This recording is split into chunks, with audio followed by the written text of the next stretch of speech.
Hey everybody, ready for another deep dive? Always ready. Awesome. Mm. Today we're going to be tackling a pretty complex topic, Hmm. how the Bible gets used in ethical discussions. Yeah, And, frankly, how it gets misused sometimes too. definitely. We've got a really fascinating article here that explores how misunderstandings about like the Bible's structure and its history and, even just what it means, how all of that ends up affecting how we make moral choices today. Yeah. Okay, so let's unpack all of this, shall we? Let's get into it. So one of the first things the article points out is this common assumption that a lot of people have that the Bible speaks with, like one unified voice. Yeah.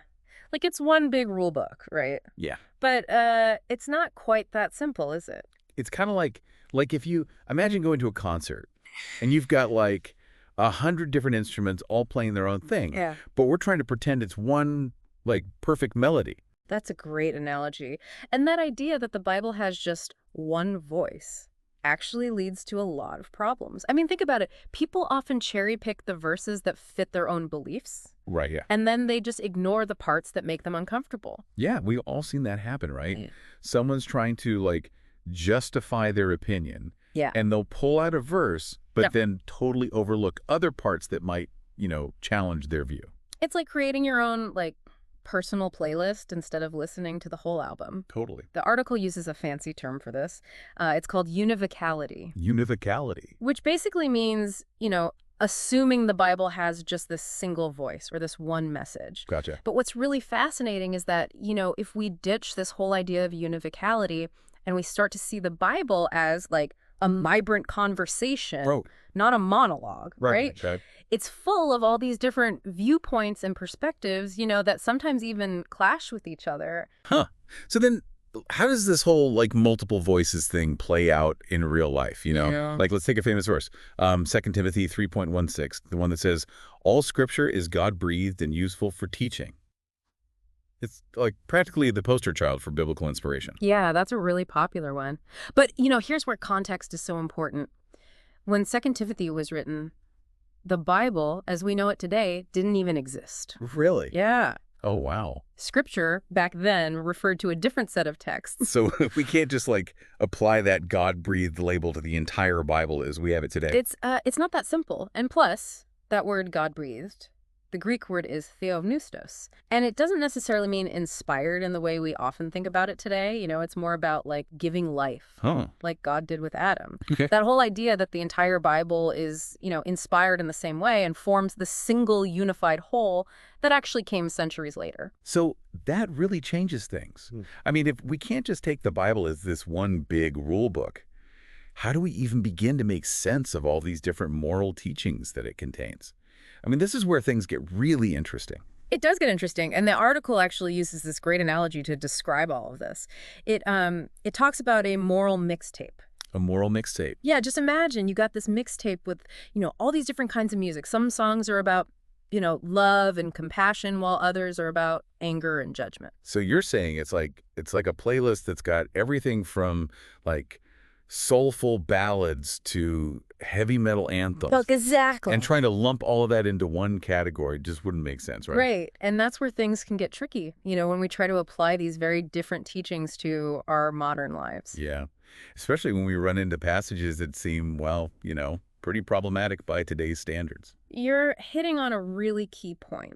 And one of the most challenging examples of this is how the Bible talks about slavery. Yeah. This is a tough one.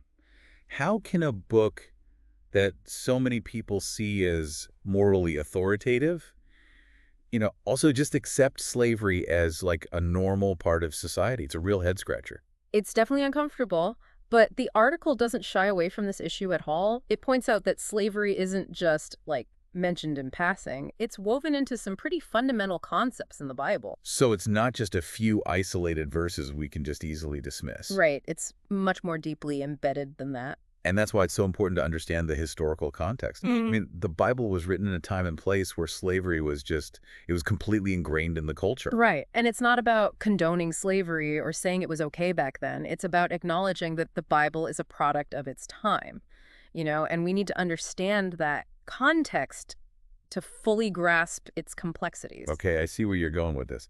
So it's about acknowledging that tension, right? Yeah. but not trying to erase it or pretend it doesn't exist. Absolutely. Now, let's dig into a specific example of that, okay? Okay. So one example the article looks at is this whole idea of being enslaved to God as like a path to redemption. This metaphor pops up quite a bit in the New Testament. It does, yeah.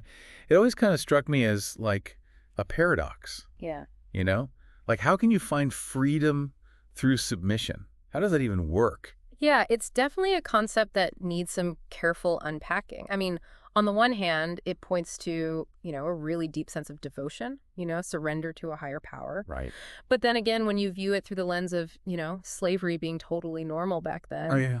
it does raise some questions about human agency. You know what I mean? Like, what does true freedom really mean? It really makes you wonder if, like, how much the cultural context influenced the language and imagery used in these texts. Yeah. It's crucial. We can't separate the Bible from like the historical and cultural context it was written in. And part of that means recognizing that some of the language, well, it might make us uncomfortable today. Yeah. So how do we reconcile that? Hmm. It feels like we're walking a tightrope.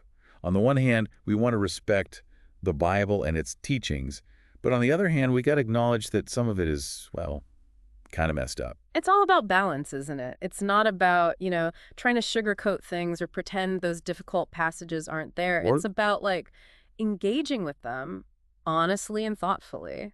and I guess that engagement could lead to different conclusions for different people, right? Absolutely. Like, some might find ways to reinterpret those passages in light of, modern values, while others might struggle to reconcile them at all. You're exactly right. This isn't about giving easy answers or, telling people what they should believe. It's more about encouraging a deeper understanding, recognizing that there's complexity there, and hopefully having a more nuanced conversation. We talked about this idea of a moral mixtape earlier, right? I think that's really helpful here. I think so too. Like, just like a mixed hit can have a whole mix of different genres, the Bible has a whole bunch of different viewpoints. Yeah, the article highlights how some parts of the Bible, like the Gospels, offer a really strong critique of wealth and power. Think about Jesus' teachings, about caring for the poor, helping Yeah. those in need. Yeah. I mean, it's that message of love and compassion that resonates with so many people, even people who aren't particularly religious. Right. But then you have other parts, like the book of Revelation, where it's all about, the future and the oppressed become the oppressors. It's a different kind of justice, one that's focused on like divine retribution. So it's almost like there's this internal debate going on within the Bible itself. Yeah, like two sides of the same coin. Okay, so let's bring this back to the listener for a sec. What does all this mean for someone who's like, trying to figure out ethical questions in their own life? The takeaway here is that we shouldn't just blindly accept what we read in the Bible, right? Yeah, but We need to engage with it, think critically, and, understand the context. Remember, it's not a simple rule book. so it's about being more active in the process, not just passively accepting everything at face value. Exactly. It's about asking questions, wrestling with those difficult passages, and figuring out what resonates with you and your own values. I think that's a great place to pause for now. We've covered a lot. The myth of the single voice to the complexities of slavery in the Bible. And we've just scratched the surface. Yeah. When we come back, we'll dig into some more specific examples and look at how all of this plays out in the world today. Stay with us. All right, welcome back to the show, everyone. We are wrapping up our deep dive into the Bible and ethics. It's been a fascinating conversation so far. It really has, and honestly, kind of mind-bending at times. Before the break, you mentioned something that really stood out to me, this idea of selective inspiration. Yeah. Can you talk a little bit more about what that means? Because I feel like it ties into everything we've been discussing so far. Oh, absolutely. So we've been talking about how people will often use 2 Timothy 3.16 to say basically that the entire Bible is, equally inspired by God. Right. But the idea of selective inspiration suggests that even in the biblical world, like back then, certain texts were viewed as having more weight, So it wasn't a case of everything between the covers being like divinely inspired in the same way. Not necessarily. I mean, think about the prophets, like Isaiah, for example. Okay. Their words were considered to be like direct revelations from God. Hmm. And they held a special kind of significance. You see that throughout the Bible. So even back then, there were these debates about which texts were considered the most authoritative Oh, absolutely. and how they should be interpreted. Oh, yeah. All the time. It wasn't a black and white issue at all. Which I guess brings us back to this point that we can't just impose our modern way of thinking onto the Bible. We have to understand it in its historical and cultural context, right? Exactly. I mean, if folks back then recognized that different texts held different levels of authority, well, then we need to be even more careful about how we approach these writings today, right? All right. We can't just treat everything as being equally valid or even relevant to our lives. So where does that leave us then?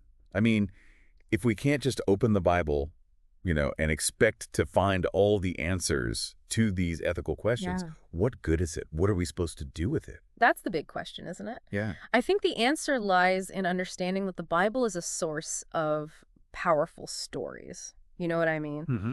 All kinds of different perspectives and timeless wisdom. Okay. It's not so much a rule book, as it is an invitation to a conversation Okay. about, what it means to live a good and meaningful life. It's almost like it gives us these raw materials, Yeah. and then it's up to us to kind of shape our own moral compass from that, Yeah. you know? I love that. Draw inspiration from the stories, wrestle with the contradictions, and ultimately use it all to guide our own ethical decision-making. Yeah.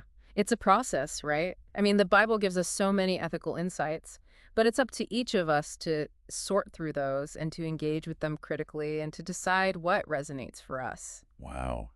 This deep dive has really blown my mind about how complex the Bible is. And I got to say, I have a feeling this is just the beginning for me. Yeah. There's so much more to learn and to think about. I think that's true for all of us. And, remember what we've been discussing today is just one perspective on a really vast and complicated topic. Right. There are so many other interpretations and approaches out there, Right. but the conversation continues, right? And it's up to each of us to figure out how we want to engage with these ancient texts and with these questions about how to live a good life. That's a great point. Well, to all our listeners, I hope this has sparked some interesting thoughts for you, and I hope you keep those conversations going. Thanks for joining us for this deep dive, Absolutely. Thanks for having me. and we'll see you next time.